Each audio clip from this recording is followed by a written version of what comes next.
Hey kids, this is Ivan. How you doing? Every once in a while, you get a do-over in real life, and so today I get a do-over. I'd mentioned in a recent video on magic about encumbrance perhaps affecting magical ability, and somebody had an issue with that, and I kind of mentioned I'd done a video on encumbrance before, and I went back and looked at it, and I've done this video 3 or 4 years ago, and it was terrible. I mean, real bad. So nobody should have to sit through that video, but apparently a lot of people did.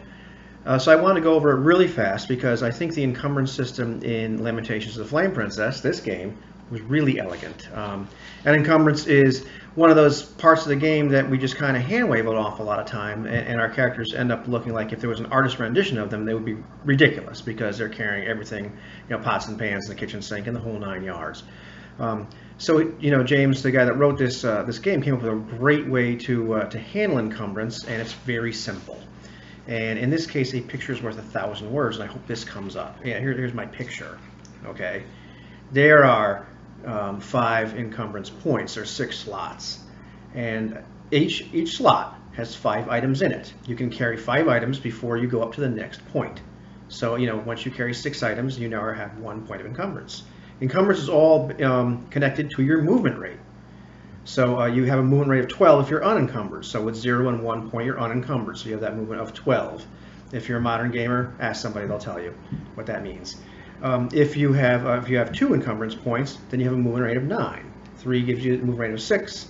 4 gives you a movement rate of 3, and then of course 5 you're over encumbered. You can't move at all. So you just kind of think you put those in there for ha-has.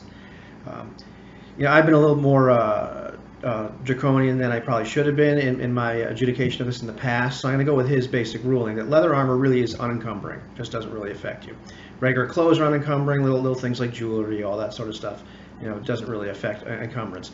If you wear chainmail, it adds 1 point of encumbrance. He just says to don't put it on your equipment list, but I kind of like to because it makes it easier for housekeeping when you have a character sheet.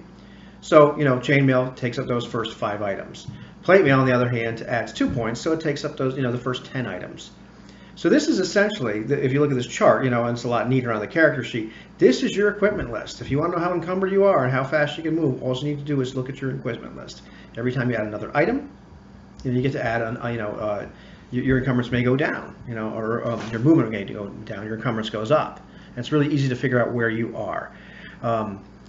One of the things that happens in this is with things like thief abilities.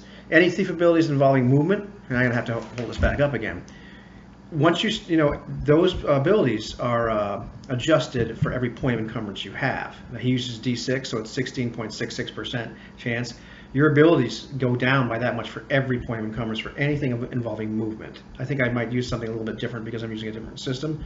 But the idea that, any kind of thief skills like stealth and all that sort of thing, are affected by encumbrance right away. It doesn't say what kind of armor you can wear. You want to wear plate armor as a thief or specialist? Go ahead. Just going to affect, how you are sneaking around and all that sort of thing. In terms of spell casting, in his game, he said if you're a magic user and you're more than lightly encumbered, so you have more than 2 points, you just can't cast spells at all. If you're an elf, because he has elves, which I kind of like nowadays again, as far as races class. If you're more than heavily encumbered, if you have more than 3 encumbrance points, you cannot cast spells at all. I like giving a chance of failure. So if you're a magic user and you have that 3 or 4 points of encumbrance, maybe you have a 30% chance of failure and then a 60% chance of failure. It's something like that. So you can still try, but it's going to get a little dicey really fast. So you might not want to do it because sometimes in my game failure is very bad if you're a magic user. But that's it. That's how the entire system works. In the past I was thinking about maybe, I'm not holding that really well, but there it is, kids. I was thinking about adjusting it for strength and adjusting the number of items you can carry in each slot, and it just gets there's too much paperwork involved. Oversized items and shields, those count as a full slot. They count as a full point. So that's, and oversized items can include great weapons like 2-handed weapons. What I like about this whole system in general is that it makes you a bit accountable for what you're holding, and not only does it affect thieves and magic users and make them think, well, geez, I shouldn't be carrying this much stuff. It also affects clerics and fighters because you're wearing more armor, say in that case, and once again, you're not really going to be able to carry all that much. when you finally discover the nifty loot or the magic item you want to carry or whatever, you have to figure, can I actually carry this or not? What do I have to ditch to get this stuff out of here? Or if I want to, have this new MacGuffin, what can't I bring with me anymore? Any little items like, sacks full of coins, 100 coins, that sort of thing. Or little kits of stuff like a fishing gear and all that kind of junk. Those kind of count as one item, like all together. But if you're carrying a sack full of stuff, that's an oversized item. I really like this system. It makes, I've used it, and it makes life as a character and a DM makes life very simple and very easy. But you still get to include encumbrance in the game and have some accountability, which I think is a good thing.